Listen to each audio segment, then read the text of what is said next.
Hello, babies! Tudo bem com vocês? Sejam bem-vindos ao meu canal Bora Gramaticar. Hoje vamos falar sobre o nosso quadro Pega a Dica e Pratica. Vamos falar sobre leitura, compreensão e interpretação de textos, ok? Fica comigo que após a vinheta a gente tem dicas preciosas para você sobre esse quesito tão importante em qualquer concurso público. Tamo junto, hein?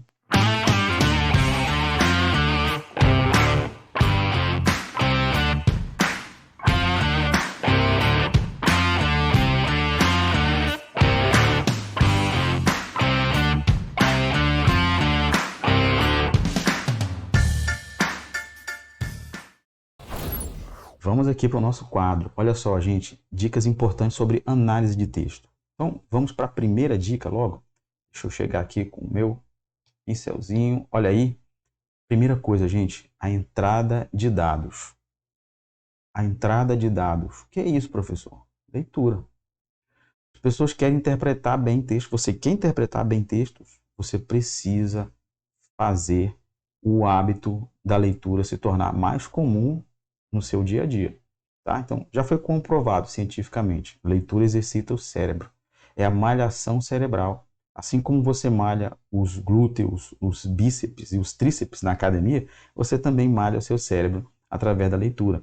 A leitura também faz a conexão de sinapse. Ela faz essa conexão de sinapse acontecer com muito mais eficiência e muito mais rápido. Isso faz você melhorar seu raciocínio lógico. Você se torna você pensa com muito mais rapidez e você trabalha com muito mais rapidez e com precisão, certo?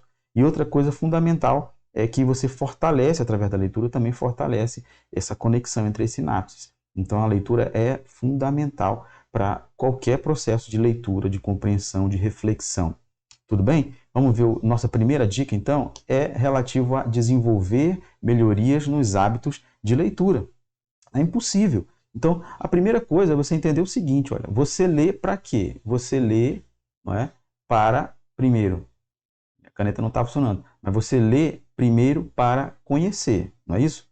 É uma leitura de conhecimento. Você lê para conhecer. Ah, não conheço determinado assunto. Você vai ler e vai se inteirar sobre isso. Depois, a leitura ela tem que ser uma leitura que vai possibilitar, agora sim, a expansão. Então você vai expandir, né? Você começou fazendo uma leitura de conhecimento, depois você faz uma leitura de expansão para aumentar o seu know-how, o seu conhecimento sobre esse determinado assunto, não é? Um terceiro ponto da leitura é fazer uma leitura para construir sentido e significado. Você não pode ler as palavras achando que tudo está desconectado. Não. Existe um sentido. Todo texto tem uma unidade de sentido. Tá? Então, existe uma unidade de sentido presente ali. Outra coisa fundamental, ler para refletir. Né? Você reflete através da leitura, você vai conseguindo fazer uma reflexão sobre os fatos do mundo, sobre a realidade, sobre as circunstâncias que estão envolvendo você ou outra pessoa. Então, você consegue fazer essa leitura, o ponto de reflexão. A leitura é um ponto de reflexão. Outra coisa importante é a leitura para produzir. E aqui entra a história da redação. Né? Muita gente, concursos públicos por todo o Brasil, vai se tornar comum a necessidade de o concurso público pedir uma prova discursiva. Então você tem que começar a ler também nesse sentido de ganhar informatividade. Eu vou falar sobre isso numa aula sobre redação daqui mais uns dias. Mas ganhar informatividade, né? Ler para produzir. Ok? Então, vamos recapitular. Ler para conhecer, ler para expandir esse conhecimento, ler para construir sentidos e significados, ler para refletir e ler para produzir. Esses processos de leitura eles devem ser automatizados e integrados aos seus hábitos de leitura.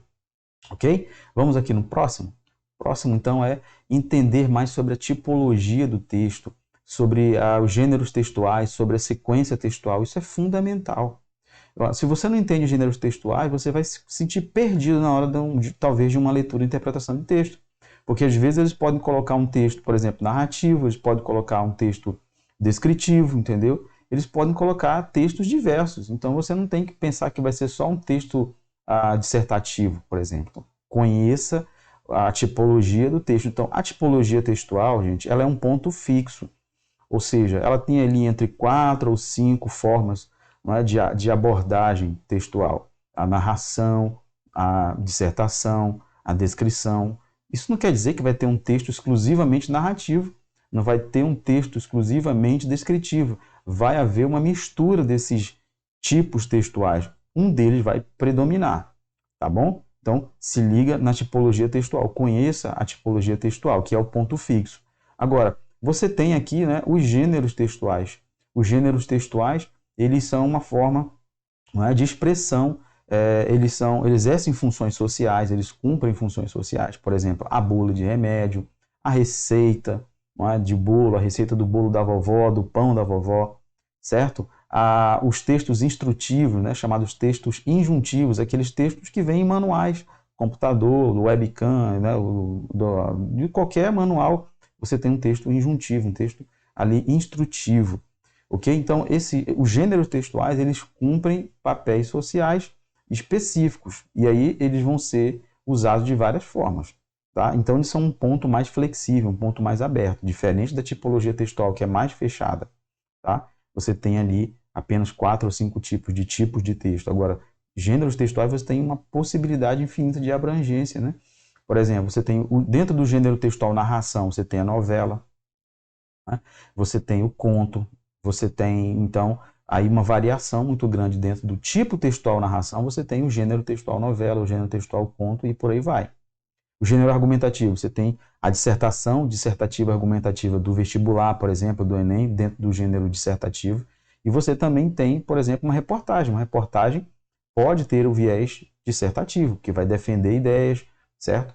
Vai apresentar pontos de vista, você vai ter que se posicionar numa reportagem, certo? Apesar de a reportagem soar como algo impessoal, mas ainda assim o autor da reportagem ele se posiciona de alguma forma. Com a leitura apurada você consegue perceber isso. Outra coisa importante é a sequência textual, né? Opa, eu risquei errado aqui. A sequência textual. Deixa eu colocar o vermelho que é melhor. A sequência textual é muito importante você entender que essa sequência você vai começar com uma narração e na sequência vem uma descrição. Pode entrar também outros elementos, né? Outros tipos textuais. Então você precisa fazer atenção a isso. Essa série elaborada com mais de uma tipologia textual, mas sempre tem uma predominante. Tudo bem? Isso é a nossa dica número 2. A dica número 3 é você aprimorar os seus conhecimentos sobre o uso da palavra no texto. Como assim, professor? A palavra tem 2 usos fundamentais no texto. O nosso uso lá, já conhecido, denotativo, certo? Que é o sentido fechado, sentido restrito, aquele do dicionário. E você tem o sentido conotativo. O sentido conotativo é o plurissignificativo, é o sentido aberto, né? Então você tem aí a palavra nessas 2 possibilidades. Às vezes o texto que você está lendo, para fazer a interpretação, demanda que você olhe para isso. E é aí que você tem a diferença entre a leitura e compreensão e a leitura e interpretação de textos. A leitura e compreensão ela pode ficar mais presa no campo da denotação, porque ela vai tratar de coisas bem mais objetivas. A leitura e interpretação ela pode ficar no campo da conotação, porque aí ela abre para você possibilidade de interpretação. Okay? E é fundamental você entender também a ideia das figuras de linguagem.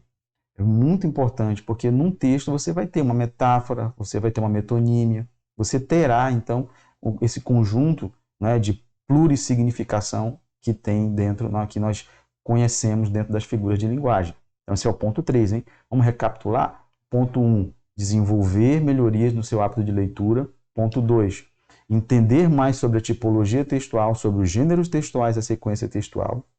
E o ponto 3, que eu acabei de falar, é aprimorar os seus conhecimentos sobre o uso da palavra no texto. Ok? Vamos para a nossa quarta e última dica. A quarta e última dica é você compreender mais sobre as funções da linguagem. É fundamental você entender quando está se usando a linguagem, a função emotiva, a função referencial, a função conativa, né, ou apelativa. Então, é fundamental você entender isso. Tá? A função emotiva, por exemplo, ela está ligada diretamente, centrada naquele que emite a mensagem, certo? O emissor da mensagem. Ele é o responsável, então, por manter essa ideia da função emotiva. Ele vai expressar os seus sentimentos, suas emoções. A função referencial, ela está centrada no contexto, no referente, né? Por exemplo, eu vou descrever a minha canequinha aqui, ó. Tomar uma água, a boca está seca. Então, quer dizer, tem um referente, a caneca, né, é o meu referente. Então, a função referencial ela se prende em algum item do nosso mundo físico ou do nosso mundo abstrato, nosso mundo concreto, né? Você tem aí, por exemplo, o exemplo aqui, ó, conforme os dados do último censo, o desemprego aumentou. Veja que eu estou me referindo aos dados do último censo. Então, é função referencial.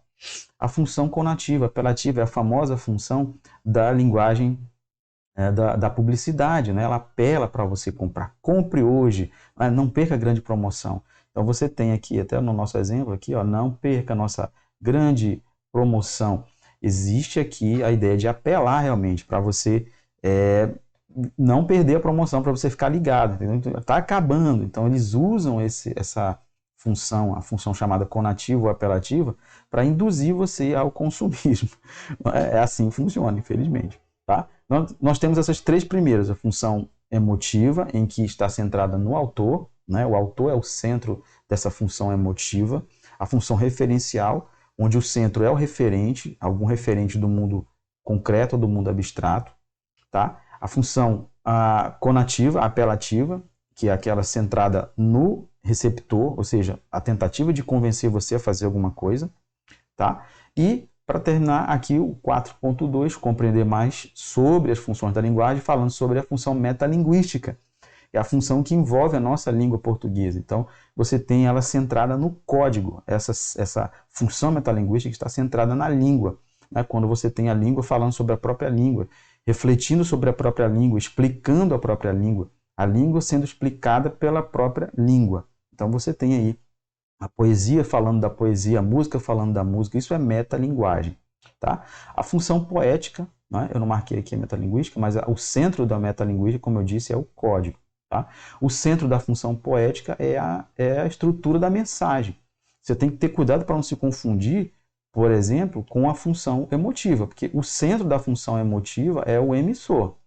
O centro da função poética é a estrutura da mensagem, a forma como a mensagem é apresentada. E aí você tem aquela ideia de estrofe, não é? Você tem aquela ideia de quadro, você tem uma estrutura própria da função poética que faz parte da poética. A estrutura da poesia tem estrofe, tem verso, tem rima, certo? Tem tudo isso.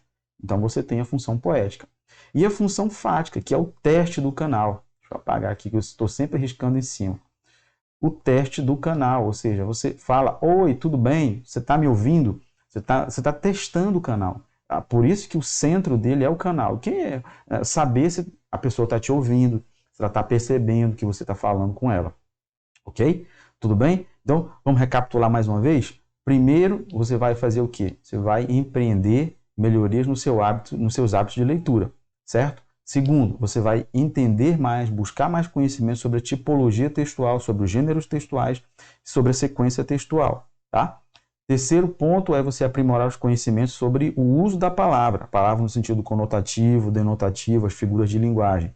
E o quarto ponto é entender mais sobre as funções da linguagem, a função emotiva, centrada no emissor, a função referencial centrada no contexto, no referente, a função apelativa centrada no receptor, a função metalinguística centrada no código, a função poética centrada na estrutura da mensagem e a função fática centrada no canal. Certo? Tudo bem? Olha, espero que você tenha gostado do nosso momento aqui, do nosso bate-papo. Eu agradeço muito a sua presença aqui no canal. Deixe aqui nos comentários as suas impressões sobre essa aula. Espero que você possa ter dúvidas e se você tiver, pode deixar nos comentários que eu vou responder todo mundo. Aproveita e me segue nas minhas redes sociais, deixa só eu marcar aqui para aparecer. Eu tenho aqui o nosso canal, Bora Gramaticar. Se inscreve aí, né? Inscreva-se e ative o sininho para receber as notificações quando sair novos vídeos. Ali o nosso Instagram, @professor Cleiton Bonfim, e o nosso Facebook, Cleiton Bonfim. Segue lá. Tamo junto?